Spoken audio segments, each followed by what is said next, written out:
तो दोस्तों, ये चैनल केवल आपके मनोरंजन के लिए है और इन कहानियों को हकीकत से न जोड़ें। ये कहानियाँ सिर्फ़ एक कहानी है आपके मनोरंजन के लिए। जो आपको कहानी बताने जा रहा हूँ वो कोई कहानी नहीं बल्कि मेरे साथ घटी एक सच्ची घटना है जो आज से लगभग 30 साल पहले मेरे साथ घटी हुई थी। यानी यूँ कहो तो उस समय मैं मरते मरते भी बचा था। पहले मैं भूत प्रेत इन सब बातों को एक सिरे से निकाल देता था, मगर उस घटना के बाद से मैं भूत प्रेत इन सब चीज़ों को मानने लगा हूँ। और भूत प्रेत का नाम सुनते ही मेरे हाथ पैर कांपने लगते हैं। और भला हो भी क्यों ना, मेरे साथ घटी घटना कुछ अजीब ही घटना है। इस तरह की दरअसल मेरे साथ हुआ यूँ था कि 30 साल पहले मैं बीए पास करके नौकरी की तलाश कर रहा था, मगर मुझे कहीं नौकरी नहीं मिल रही थी। मैं काफ़ी जगह भटक कर नौकरी खोज रहा था, मगर एक भी नौकरी मेरे पल्ले नहीं पड़ रही थी। काफ़ी दिन इधर उधर तलाश करने के बाद जब मेरी नौकरी नहीं लगी तो मैं कहीं टूट सा गया, क्योंकि मेरे घर की अतिरिक्त हालत भी ठीक नहीं थी। और मैं हताश होकर मैंने नौकरी ढूंढना बंद कर दिया। जिसके 2 दिन बाद मेरे पिताजी के दोस्त मेरे घर आए और उनसे मेरी बातचीत करने पर उन्होंने कहा, अरे बेटा, ऐसी बात है तो एक नौकरी है मेरे हाथ में, कहो तो मैं उस नौकरी के लिए बात करूं।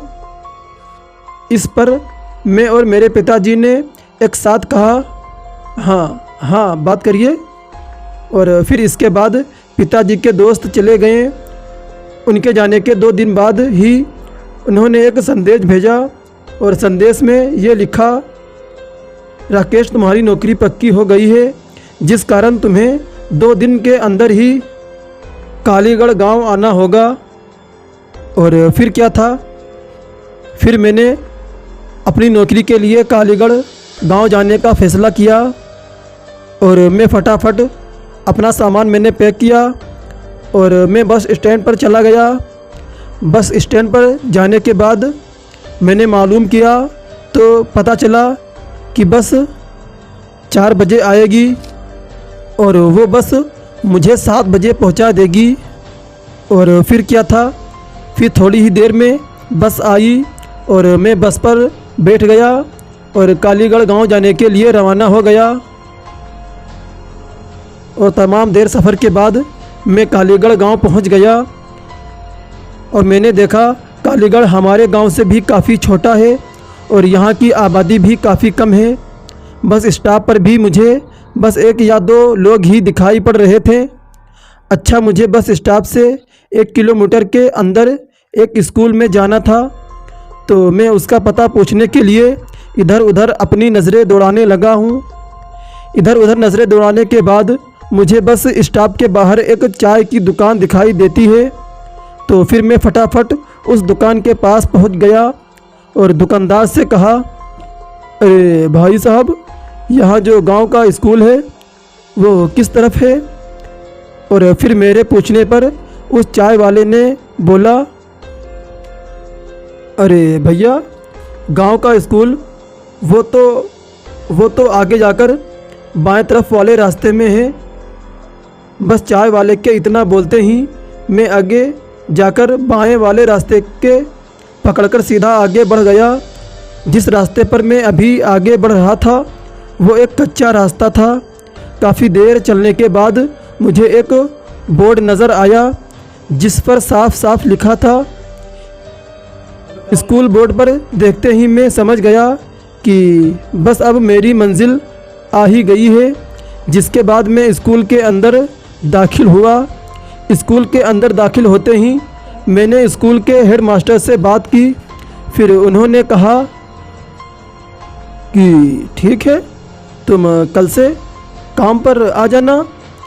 दरअसल मेरी ड्यूटी स्कूल के चपरासी के रूप में लगी हुई थी, पर मेरी पगार अभी थोड़ी कम थी, मगर मैं कर भी क्या सकता था।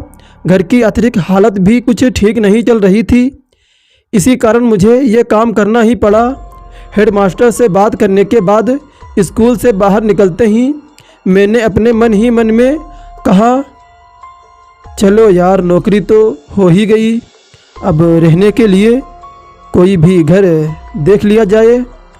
और फिर इतना कहते ही मैं घर ढूंढने के लिए इधर उधर देखने लगा और काफ़ी ढूंढने के बाद मुझे पता चला स्कूल से थोड़ी दूर पर एक खाली घर है।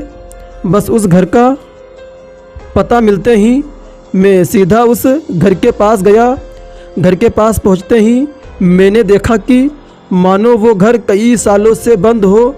घर के मकान मालिक से बात की पर उन्होंने कहा, अरे वैसे तो कोई दिक्कत नहीं भाई,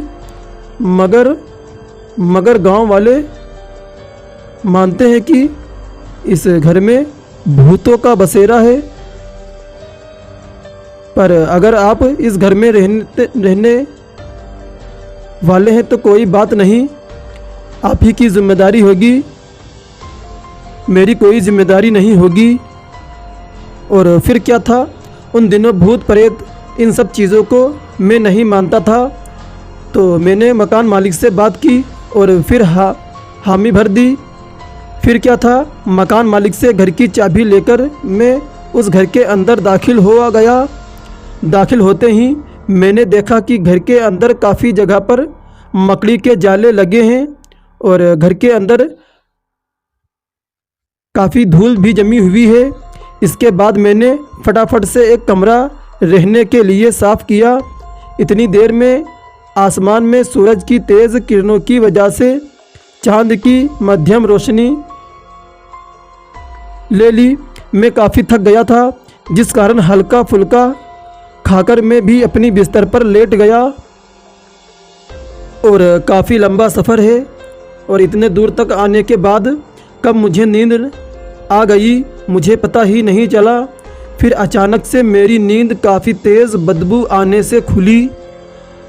आँख खुलते ही मैंने जब इधर उधर नज़र घुमाई कि बदबू कहाँ से आ रही है, तो मैंने देखा कि मेरे कमरे का दरवाज़ा तो बंद करके सोया था, मगर अचानक कमरे का दरवाज़ा कैसे खुला हुआ है।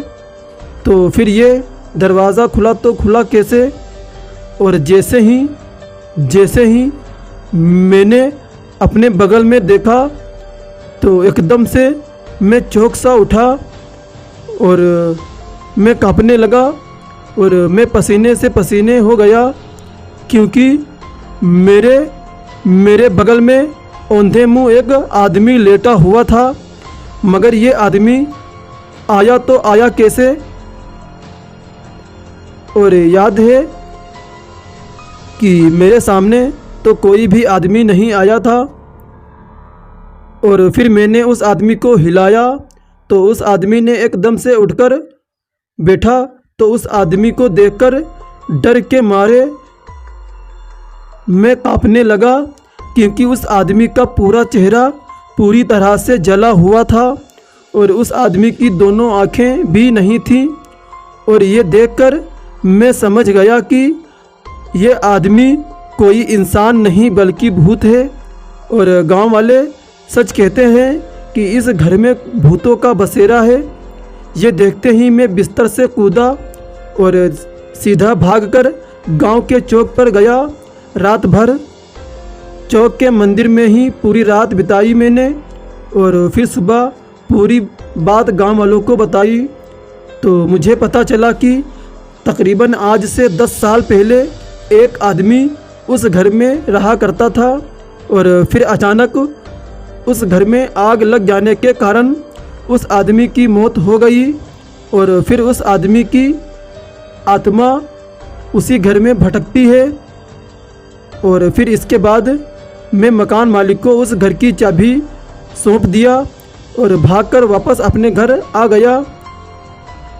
और फिर उसके बाद मैं उस स्कूल में कभी नहीं गया और मैंने अपने पिताजी के दोस्त से नौकरी के बारे में कोई भी बात नहीं की, क्योंकि इस घटना के कारण मैं इतना डर गया था कि अब मुझे बाहर जाने में भी डर लगता था।